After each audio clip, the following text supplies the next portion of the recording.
சூலூர் அரசு ஆண்கள் மேல்நிலைப் பள்ளியில் ஆசிரியர் தின விழா. சூலூர் அரசு ஆண்கள் மேல்நிலைப் பள்ளி மேலாண்மை குழு மற்றும் பள்ளி வளர்ச்சிக் குழு சார்பாக ஆசிரியர் தின விழா நடைபெற்றது. இந்நிகழ்ச்சியில் சூலூர் பேரூராட்சி தலைவர் தேவி மன்னவன், சூலூர் காவல்நிலை ஆய்வாளர் மாதையன், சூலூர் பள்ளி மேலாண்மை குழு தலைவர் நித்யா, பள்ளி கவுன்சிலர் பிரதிநிதி கருணாநிதி, பள்ளி மேலாண்மை குழு கல்வியாளர் கௌதமன், முன்னாள் மாணவர் கல்வி அறக்கட்டளையின் அறங்காவலர் பசுமை நிழல் விஜயகுமார், முன்னாள் மாணவர்கள் கட்டுமரம் சசிகுமார், அரிமா சிவகுமார், விஜயகுமார் மற்றும் பள்ளி மேலாண்மை குழு உறுப்பினர்கள் கலந்து கொண்டு ஆசிரியர்களுக்கு வாழ்த்துக்களையும் பாராட்டுகளையும் தெரிவித்தனர். பள்ளியின் மாணவர் வெற்றி செல்வன் ஆசிரியர்களை பற்றி கவிதை வாசித்து சிறப்பித்தார். தொடர்ந்து பள்ளியின் அனைத்து இருபால் ஆசிரியர்களுக்கும் ஆசிரியர் தின விழா சிறப்பு பரிசு வழங்கி வாழ்த்து தெரிவிக்கப்படுகிறது. இந்நிலையில் இப்பள்ளியின் தலைமை ஆசிரியர் ஜெயசீலா நல்லாசிரியர் விருது பெற்றமைக்கு சிறப்பு விருந்தினர்களும் மாணவர்களும் ஆசிரியர்களும் வாழ்த்துக்களை கூறினார்கள்.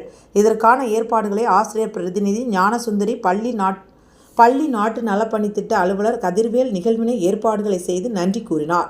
ஆசிரியர் தினத்தை முன்னிட்டு அனைத்து மாணவர்களுக்கும் இனிப்பு வழங்கப்பட்டது.